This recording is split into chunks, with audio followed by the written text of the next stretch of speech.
Yes, I've been to Beijing a number of times. The first time I went there was in 1980 when I accompanied the Duke of Kent on a trip that he was making to Beijing with a business group. So we had very good opportunities at that time to look around the city, many wonderful places in the city. One of which, of course, is the Forbidden City in the center of Beijing, of which there is a replica in this area here. This place here is called the Forbidden Gardens, which takes its name, of course, from the Forbidden City, because there is a very large replica of the Forbidden City here, which is extremely interesting and very, very true to life, even with the figures of the courtiers and servants and so on that are dotted around the interior of the palace itself. When I was in Beijing, I managed to visit a number of other interesting places. One was the Great Wall, of course, which is interesting because it originated many hundreds of years ago, and I understand is about 800 miles long. It was put all together by an emperor called Emperor Xin, from which the name China is derived. And he has a connection here also because within the Forbidden Gardens here, we also have a wonderful display of terracotta figures, soldiers of his army who were soldiers of the army that were alive at the time that he was emperor. And replicas of those people also were interred with the emperor when he died. You are now looking at our replicas of the tomb of Emperor Qin. Terracotta figures buried for over 2,000 years to symbolically protect the tomb of the first emperor of China. We know of the tomb itself, palaces buried under a huge hill, from written historical documents that have survived time. It is believed that all accounts written about the army were either lost or destroyed over the last 2,000 years. This may explain why we did not know of the existence of the terracotta soldiers until 1974, when it was accidentally discovered by farmers digging a well. Upon excavation, 4 pits were found. 3 pits contained terracotta figures. The 4th pit was empty. Historians theorize that the emperor may have died before the project was complete, or that a military disruption occurred which ceased production. Historians were elated with this find. They could see what the people of the 3rd century BC looked like, what they wore, and what weapons and armor vehicles were like. The weapons found with the army were real weapons. The wooden parts of the weapons and chariots did not survive being buried for 2,000 years. For the most part, they disintegrated, leaving impressions in the dirt. Scientists and historians can now take casts of those impressions and recreate the exact size and shape of weapons and chariots. The soldiers uncovered at this time are all different in detail. No 2 faces are alike. Historians believe it is possible that live soldiers in Qin's 3rd century BC army may have commissioned their portrait on a terracotta soldier as kind of an honor to them. The National Geographic magazine, October '96 issue, has a very interesting story on these soldiers. They believe the soldiers were made using the coil method, smooth and then detailed. Hands and feet may have been mass-produced using a press or a mold. This first pit, which is here at Forbidden Gardens, is in miniature. The first soldiers that you saw were full scale. This pit and the next 2 pits that we will look at are all done in 1/2 scale, just to give you the idea of what you would see in China if you visited this site. But what you're looking at here is an actual battle formation used by Emperor Qin in the 3rd century BC. This pit is the infantry division. Our exhibit shows what this pit would look like fully excavated. In China, only about a third of this is actually uncovered. The rows of archers in the front and on the sides were unarmored soldiers. They were usually peasants, gathered up the day before battle, handed the weapons, and thrown into that situation, the first wave of attack, because they were expendable to Emperor Qin. Emperor Qin didn't want to waste his highly trained soldiers in the first wave of attack. These pits were dug back in that 3rd century BC, deep into the ground. The walls in between the soldiers supported a wooden beam ceiling. On that, 20 feet of dirt covered the army for over 2,000 years. The wood beams disintegrated over time, and the dirt sifted down, covering the soldiers. Many were broken over time and are waiting to be reunited with their correct match.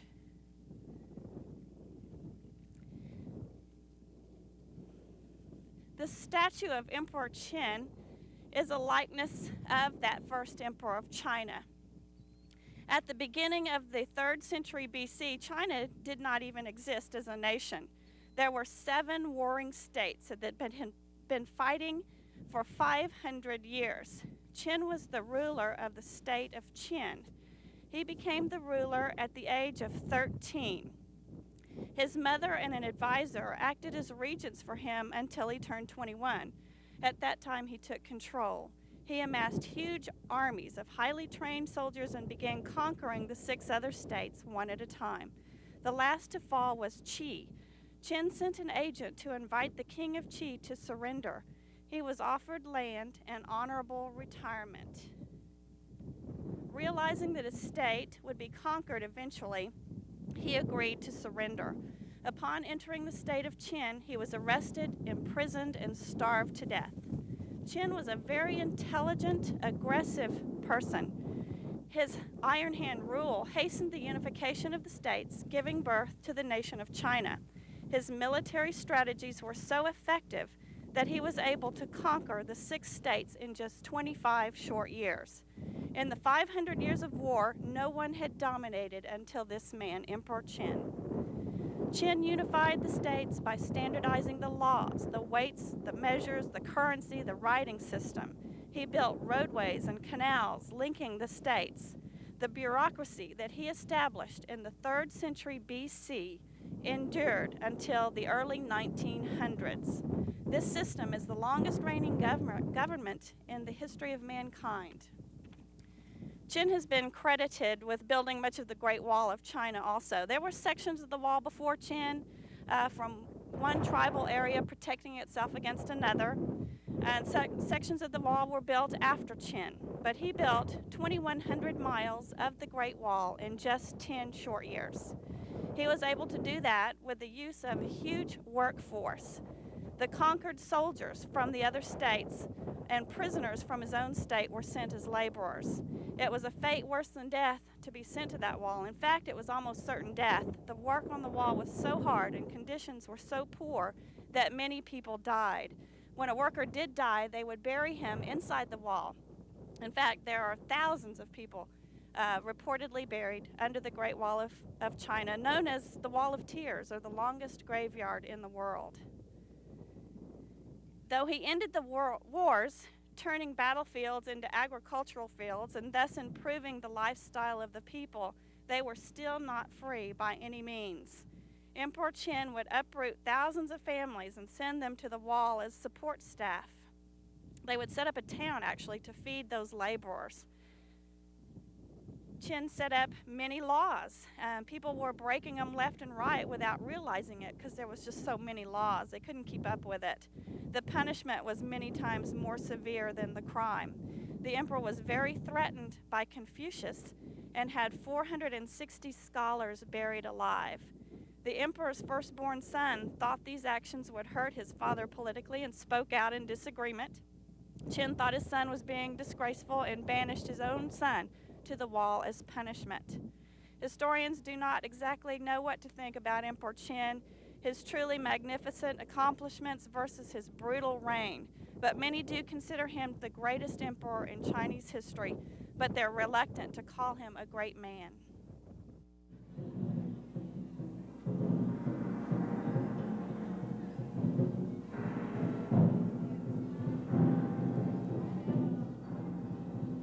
Raise the left hand, press out with the right. Make sure that back foot's at a 45-degree angle. Now roll back. Release your energy through your right hand. Roll forward. Roll back. Roll forward. Roll back. Bring the left hand out. Palm is up. Take the right, press into the palm. Roll forward, release your energy, and roll back. Roll forward, through the waist, and roll back. Release both hands, bring it back to the press. Hands are up, palms are away from you, and then press, release your energy. And back. Press. And back.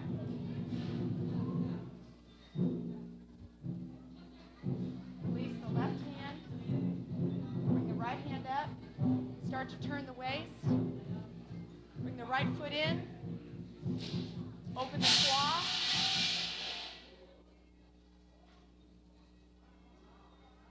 Bring the left hand underneath the ball. The right hand over the ball.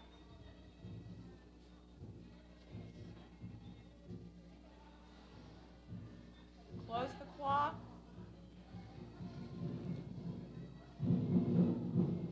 Set the right foot down. Take the left foot out, starting to go into the bow step. Turn the waist.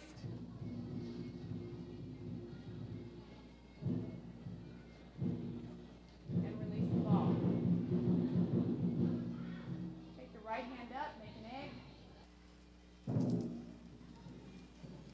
The buildings here around me represent, I understand, a Chinese household of a Chinese villa of perhaps 100 years ago, which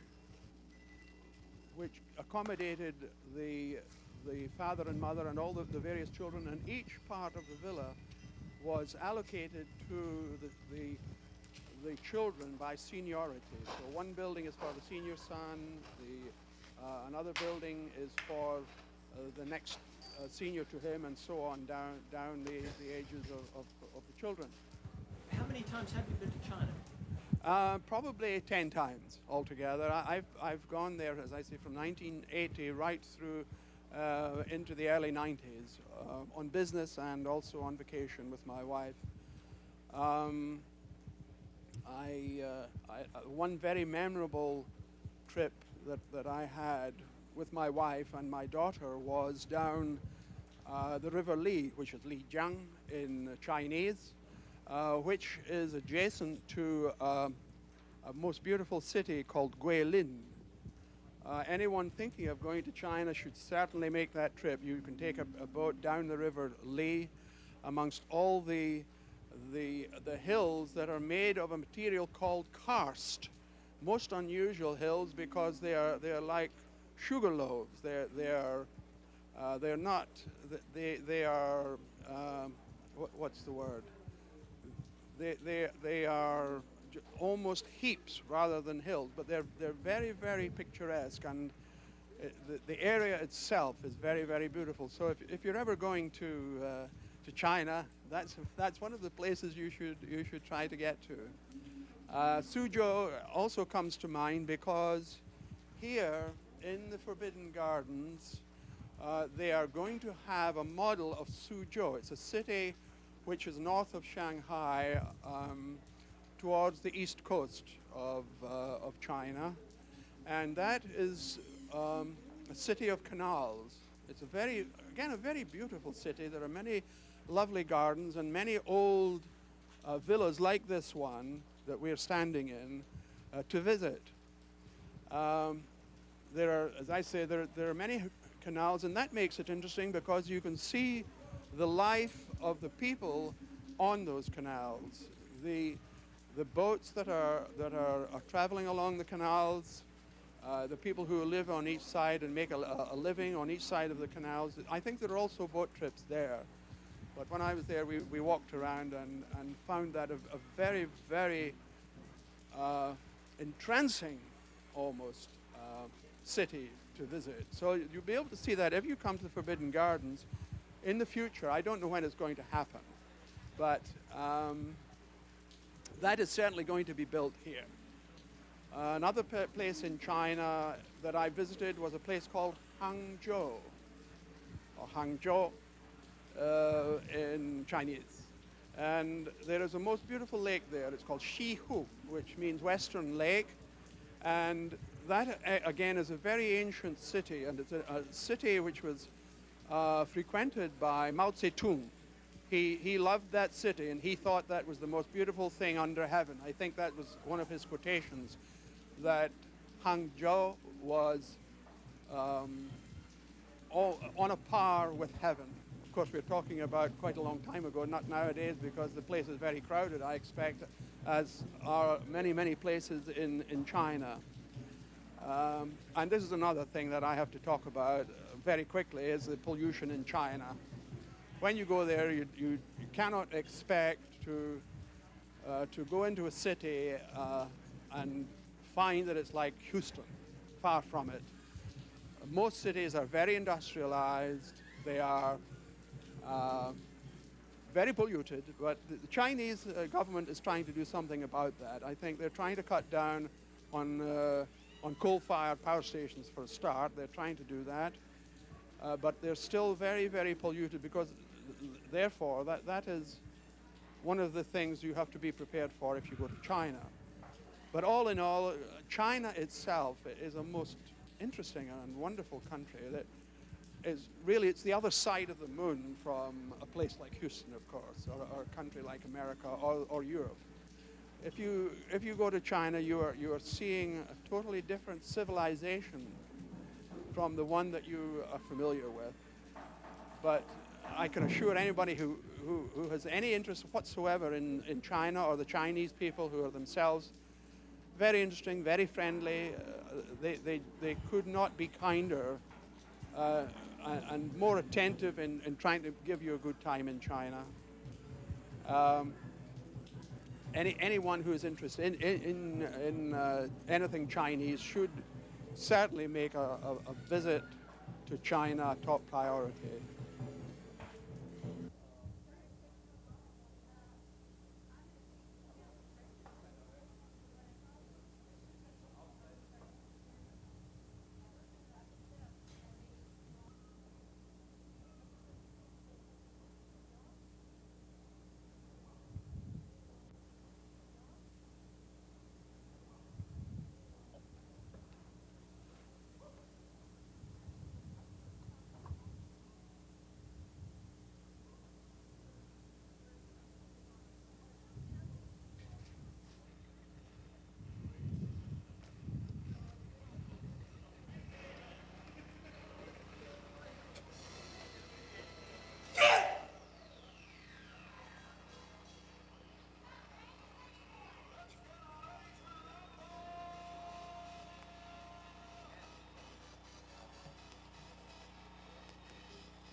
The building we are approaching is the Tiananmen Gate, where the Tiananmen Square situation occurred in 1989.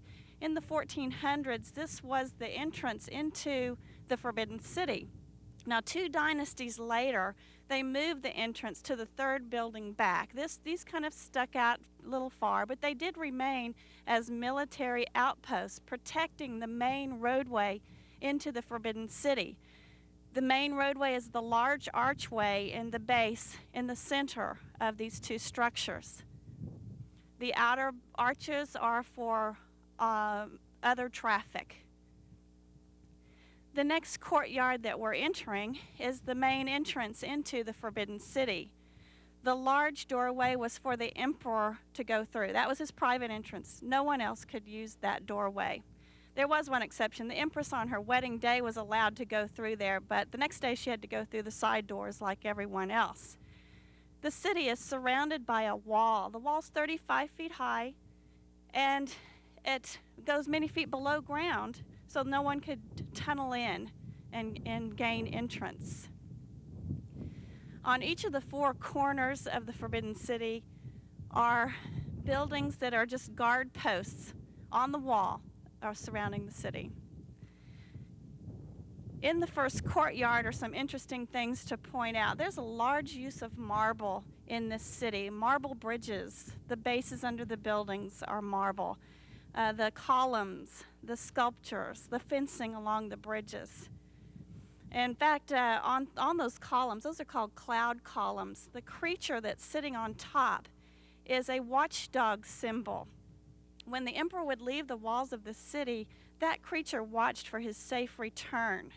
A lot of symbolism used by these Chinese people Some other aspects out here, there are lions. There are some bronze lions and marble lions. They are symbols of power and strength. And just having those around, the emperor felt gave him that extra power. The color of these roofs is very striking. It's yellow or golden color. That was a symbol also. It's a symbol of power. So all of the important buildings in the city have this important imperial powerful roof. On every roof, on the ridges, are little tiles. They're little animal symbols. And each one means something else, whether it be good health, harmony, peace, whatever was important to the person inside that building or the function of that building.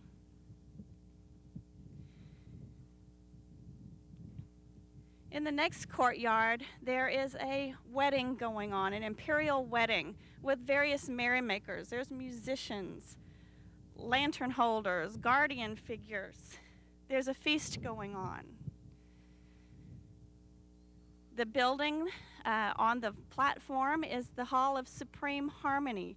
That is the main building, the government building, where all of the imperial decisions were made. That's where the giant dragon throne sits. The emperor rules China from that building. This is the Hall of Literary Glory. This is where the scholars did their writing, and they stored their written material here also. The first two buildings are where they would actually sit and study and write. In the rear of this complex is a building that has a black colored roof. The color black was another symbolic protection. It was a symbol of water. And this is where they stored their written documents because they felt that that black roof, that water-colored roof, would protect that building from burning down.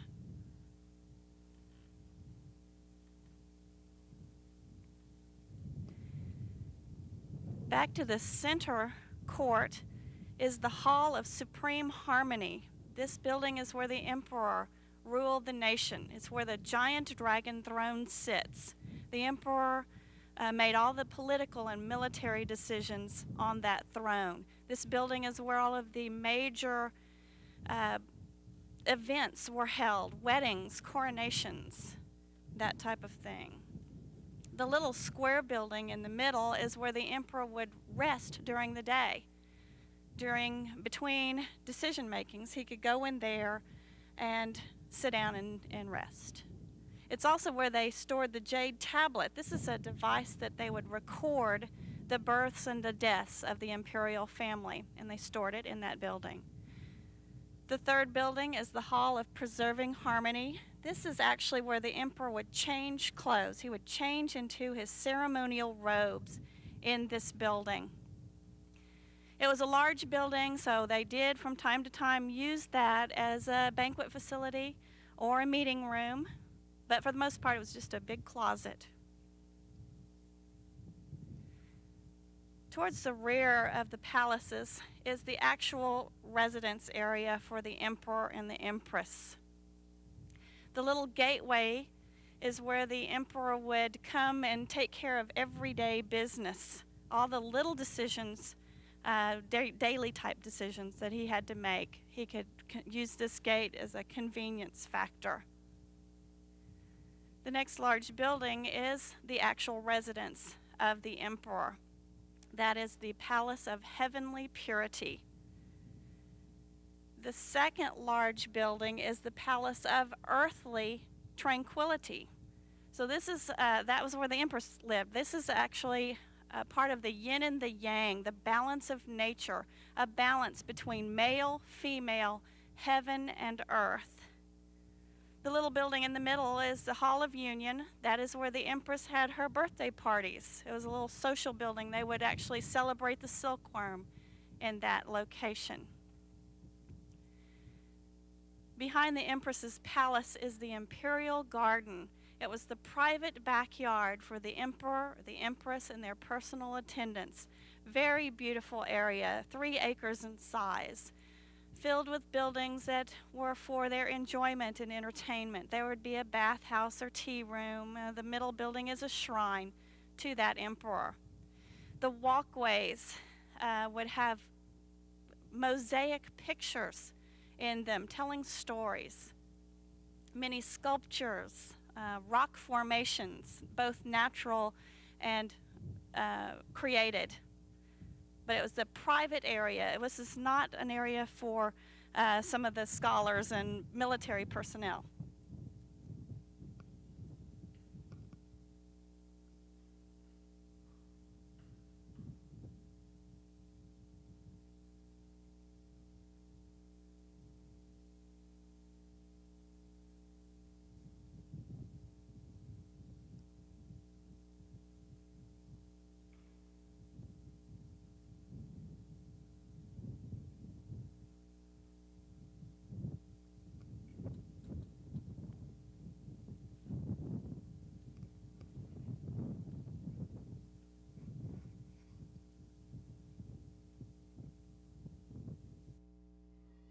The next dance is called the Tibet dance. Tibet is a country and it holds the highest mountains in the world called the Himalayas. This dance is a group of cheerful Tibetan girls dancing in the mountains.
Now, our next dance is called Lee's Dance, performed by Level 3. It's about a group of happy young girls on their way to the beach.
Now, watch as Liz Long performs the traditional Chinese ribbon dance.